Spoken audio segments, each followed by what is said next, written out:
Let's talk about Imran Khan,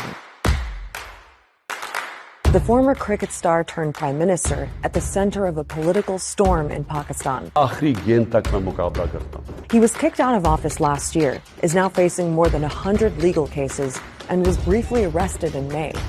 It led to huge protests and violence.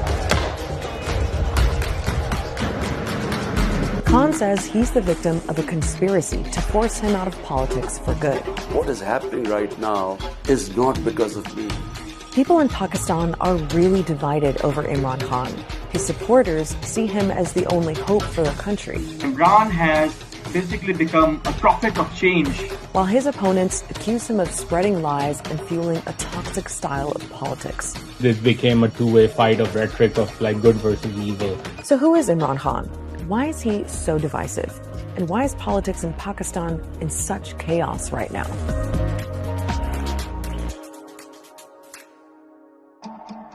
First off, let's run through Imran Khan's backstory. He was born into an upper-class family in Lahore and went to an elite high school. He studied at Oxford University in England, but it was his cricketing career that made him into a superstar.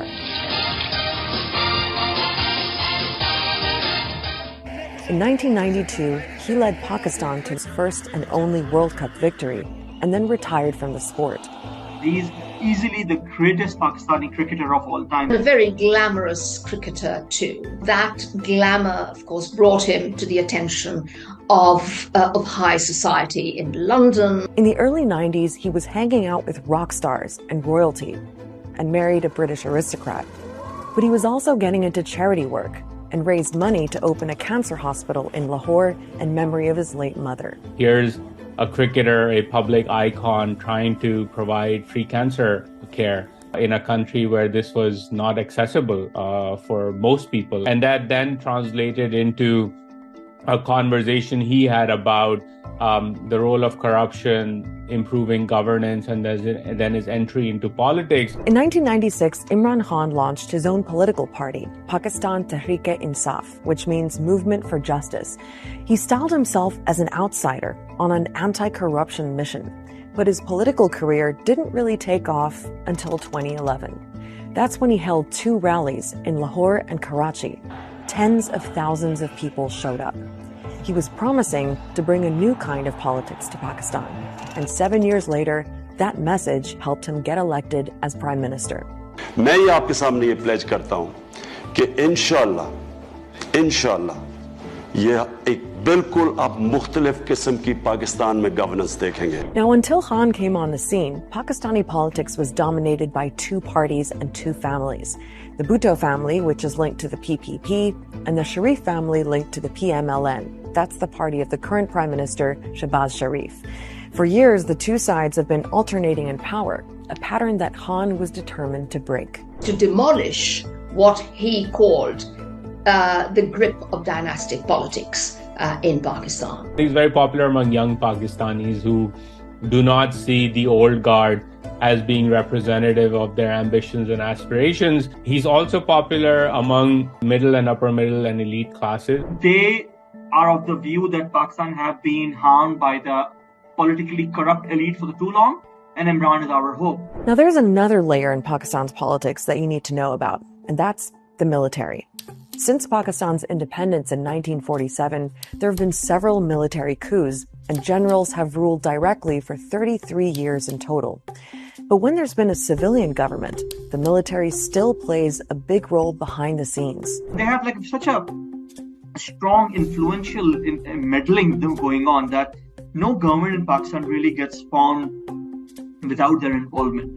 And it seems that was also the case for Imran Khan, that the military was pretty influential in his rise to power. This is something which is acknowledged by the military leadership of that time. People who have subsequently came out after the retirement and acknowledged and confessed that yes, we have helped Imran win. And Khan actually sold himself as a candidate who could work with the military.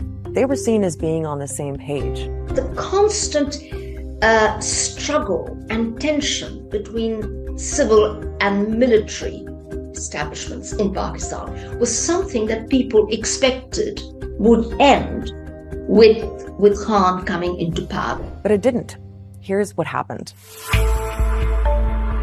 So it's 2018, and Imran Khan's just been elected prime minister. It was actually a pretty contentious election, and his political opponents accused him of fraud. But Khan was popular, and for a lot of people, it felt like a fresh start. Remember, his big thing was tackling corruption, something he said was at the root of most of Pakistan's problems. So he went on a massive anti-corruption drive. Many politicians and government officials were arrested. Khan's supporters approved, but his critics said it was one-sided and that he was only targeting his political opponents, though Khan denies that. Order in the house, please. Another criticism was that Khan's approach created a kind of vindictive and divisive political atmosphere. When he made compromise a bad word, you were all in with Khan or you were anti-Khan for whatever reason, that was the conversation. Khan brought with him an extremely divisive and some would say hateful style of politics. Much of that reflected in the language that he used, haranguing his opponents and accusing them of being thieves and crooks. सिर्फ हम जिससे मुफाहमत कभी नहीं करेंगे वो लोग हैं जिन्होंने पाकिस्तान की अवाम का पैसा चोरी करके मुल्क से बाहर लेके गए. Now, the economy was a big issue when Khan was prime minister. He inherited a lot of problems, including a major debt crisis, and he had to deal with COVID too.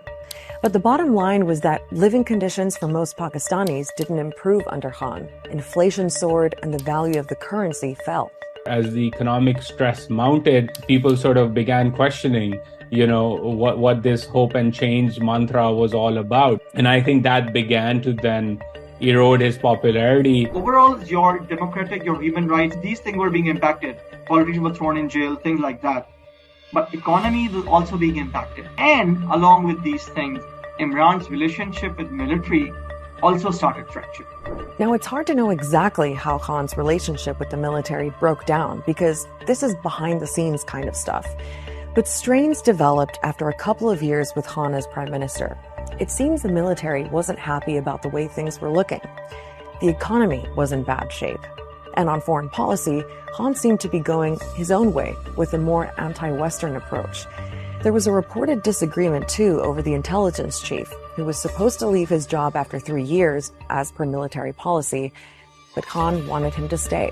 It was kind of a straw that, if not broke the camel's back, it really made things irreparable from that time onward. It's always been a marriage of unequals. Every time a politician or a political party has allied itself with Pakistan's military, they always get hurt by it. By 2022, it seemed pretty clear that the military was pulling their support from Khan by standing back so the opposition parties could go after him. Those parties held a no-confidence vote in parliament, Khan lost, and Shehbaz Sharif replaced him as prime minister. So what's happened since then? Well, Imran Khan's been fighting back against what he says was a conspiracy to remove him from power. He used to claim, when he was being ousted or close to it, that there was an American conspiracy. Within a few months, Khan's tune had changed. It has moved from a conspiracy hatched abroad to a conspiracy hatched at home. He has also singled out the serving army chief as having some kind of personal grudge against him. He's held huge rallies all across Pakistan. At one of them, he was shot in the leg, and he says it was an assassination attempt. Now, Khan's been calling for a general election, and under the constitution, that has to happen by October at the latest. But Khan says his opponents are using a mountain of legal cases, more than 100, to try to exclude him from running.